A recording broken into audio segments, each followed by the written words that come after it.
I love great conversations. Hi, my name is Angel Jones. Thank you for joining me on 12-minute convos where I help you create a brand of your own unique, real self. Listen in as I have conversations with amazing people from all over the world. Good morning, Adam Growe. How are you going on this wonderful, beautiful morning? Everything is glorious. It's a seasonably warm day in Toronto, Canada. No snow yet, but I'm looking forward to it because I do live in Canada. I love it. Well, Adam, please do tell us which of your talents is responsible for us connecting at this time. I'm going to say it's my talent for hosting. I've hosted so many different things, whether it be live events, fundraisers, radio, television. I think that is the one thing I would say brought us together. Well, that's amazing. So who did you learn the skill of hosting from? Well, I can honestly say that for the most part, it's self-taught. But if I had to kind of say there were a little bit of mentors in my life, I would credit both Bob Barker and Johnny Carson. All right. So tell us about one of the things that you've hosted most recently, be it TV or radio or an event. Well, I'm the host of the Canadian version of a television franchise program called Cash Cab, which is a trivia show that happens in a taxi. And there's about 30 different countries around the world that have had this television franchise. So I hosted it for 8 seasons in Canada. But while that's in repeats for my television land, I just recently hosted a comedy show at a local comedy club in Toronto, and I host a lot of different fundraising and live corporate events. I hosted a corporate event for a company that was just doing their State of the Union for their employees to fire people up and get people excited about the year ahead. So whether it be live or radio or podcast that I previously had, all sorts of things. Now, just touching to the comical side of you, you said union and fire in the same state, in the same sentence. I got frightened there. No, everybody's safe. That's great. So you've been doing what you're doing, and you've been doing an amazing job at it. Definitely there have been the ups and downs. Why will you continue to do what you're doing, Jack, by hosting these different events? Well, I'll continue hosting different events because it's what I'm naturally good at and what I have been very fortunate to be able to make a living at doing and support my family. And something that I really enjoy. And it also provides me with an opportunity to put that talent and something that I've worked hard on to good use. So when, for instance, I am approached to host a fundraiser and not be paid and donate my services, or if it's hosting something that is really meaningful for me, then it brings additional layer to the meaning of the things that I do in my personal life. For instance, my wife and I, with our 3 kids, we are a foster family for Children's Aid, and we foster babies. And so it's a great joy for me to be able to perform or host at their events or talk about that when I'm hosting events, delivering a keynote. So it brings my 2 worlds together, personal and professional. That's amazing. Love it. Well done. Love what you're doing. Love the support both ways. Adam, tell me, which of the episodes on Cash Cab was your favorite, like the one you most enjoyed? Well, there were many. There were hundreds of games that were played. There were many people I met, but there were 2 episodes in particular that the contestants actually made me laugh to the point where one group of guys, they were cracking me up so much I had to pull over the vehicle because I was like tearing up because I was laughing so hard. And then there was a group of women that were such characters that once I pulled over and we were completing the episode, it just brings me such joy because it's unscripted reality television, and these people are just themselves and hilarious. And so when you're in the moments, I couldn't go into the great detail of what was said or anything like that. Most of it made it to television, but some of it didn't. They were just real characters. So it's a real joy to be with normal people who aren't actors or aren't famous or anything like that. They're just hilarious, fun people to be around. Well, tell us one other thing that you've done consistently over the last 3 years. I've practiced daily meditation for longer than 3 years. So, for sure over the past 3 years, there's honestly rarely a day that I miss where I don't do my daily practice. I've crafted my own kind of system for daily meditation so that if I have time, I can take my time and do 20 to 25 minutes of my my chain, but I've also done it so it's scalable, so that if I'm tight for time, I can still feel as if I've got my daily meditation in under 5 minutes.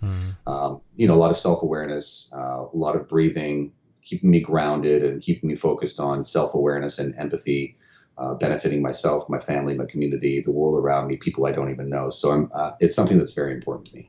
That's intriguing. A memory just popped out in a book that I was reading one time. It was this guy that was talking about the power of power naps, right? And just hopefully it helps you or helps someone else that you connect with. But it's a skill that it's a thing he did, right? So he would take power naps, and what he would do is hold his car keys or any types of keys in his hands, and he would sit there, right, as the CEO. And then he would just nod off. And then when the keys fell out of his hands, he was like, okay, I'm good now. That's interesting. Yeah. Well, I mean, it is true. Like when you do daily meditation, that you often are dozing off depending on the time of day. So that's a good kind of strategy. It's like, okay, just don't let it go too long. Exactly. Right? At least he wasn't holding something valuable that broke every time he dropped it.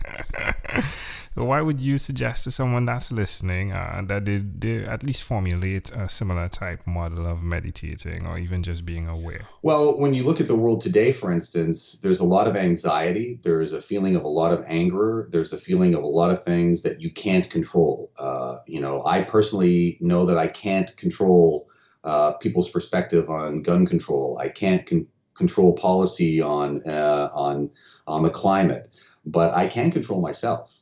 And I can take control of my own emotions and how I project my beliefs and my perspectives internally and on the world. So I feel that the very least you should do in your life is take control consciously with intent to do great things for yourself and for your family and your community and the world around you, because it is the only thing that ultimately you can take control and hold yourself accountable for. Amazing audience. We are live with Adam Growe, and again, you can connect with him by going to adamgrowe.com. Growe is Growe. Adam, is there anywhere else you'd like to point us to connect with you? Well, I always joke that, my website is there, but I'm linked to my various social media platforms, which, for someone that's in show business, I always think, I should have bigger numbers. Like my profile is just not very strong. So you can find me on my Facebook fan page and on Instagram.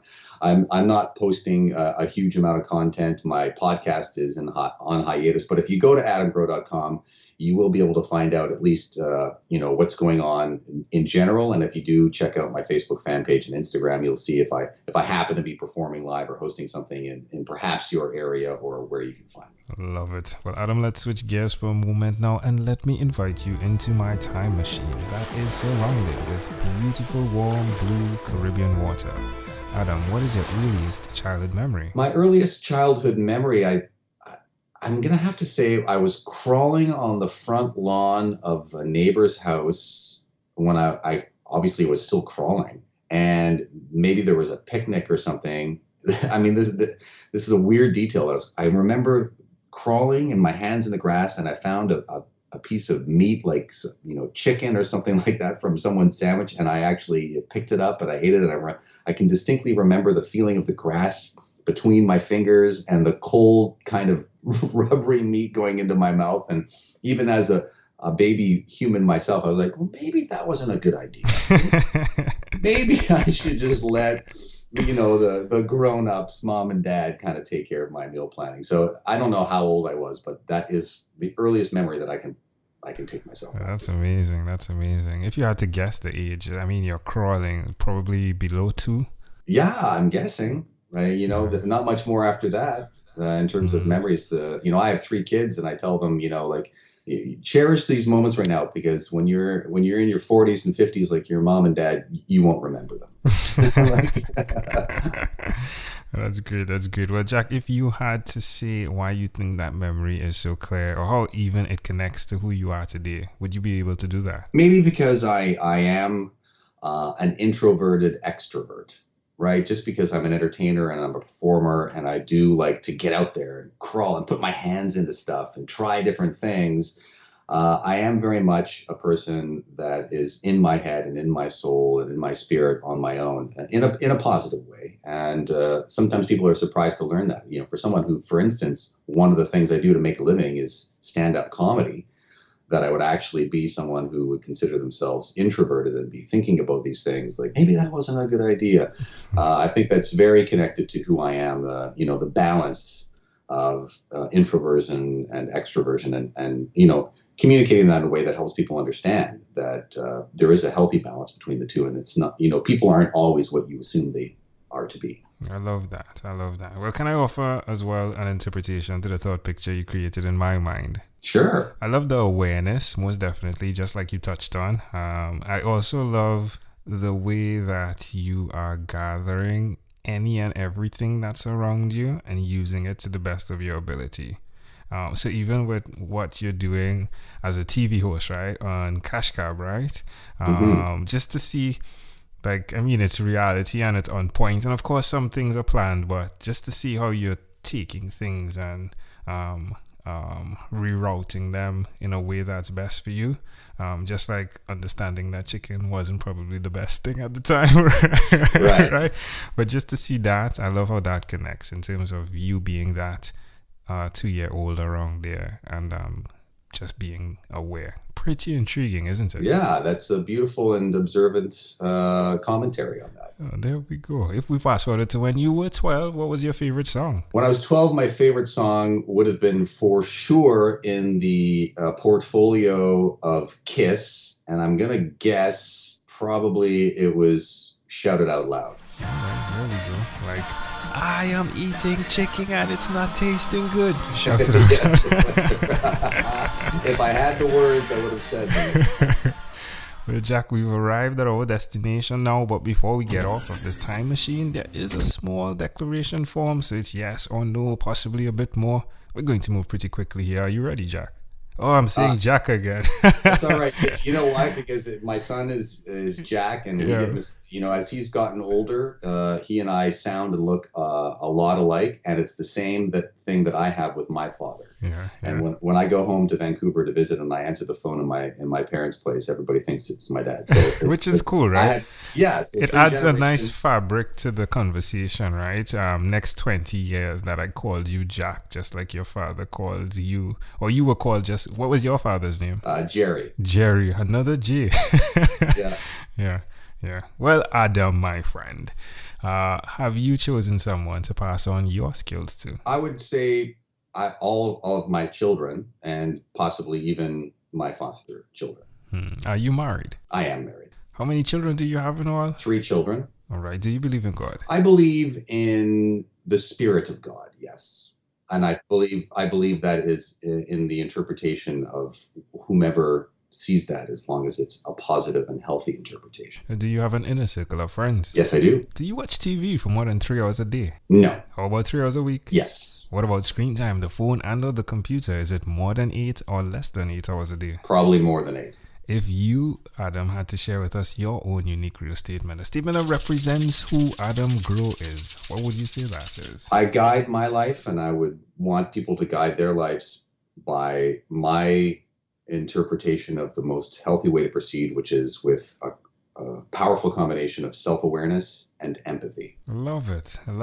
That came from the heart, didn't it? Mm-hmm. Love it. Adam, this has been a great pleasure. Before you leave, is there anything else you'd like to share with our amazing audience? Well, I just want to know what number I ended up being in the 800, because I'm going to use it for my lottery picks in the years moving forward. Well, the 800 is added to what we had recorded already, and you are going to be 1,713. 1,713. All right. I love it. There we go. Adam Growe, thank you for being on what is inspired by 12-Minute Convos with Angel Jones. Nice to meet you, Angel. Thank you for being on 12-Minute Convos with Angel Jones. Stay tuned for more from our advertisers. Diabetes is a mountain pandemic. It's a disease that's not acute but chronic. Similar to this rhyming method, I have simplified the definition, the signs and symptoms, and the complications of diabetes for both adults and children in my books, Poems for Patients, A Focus on Diabetes, and The ABCs of Diabetes for Children. These books are available on Amazon.com, and for more information, you can visit my website, poemsbyaj.com. That's poemsbyaj.com.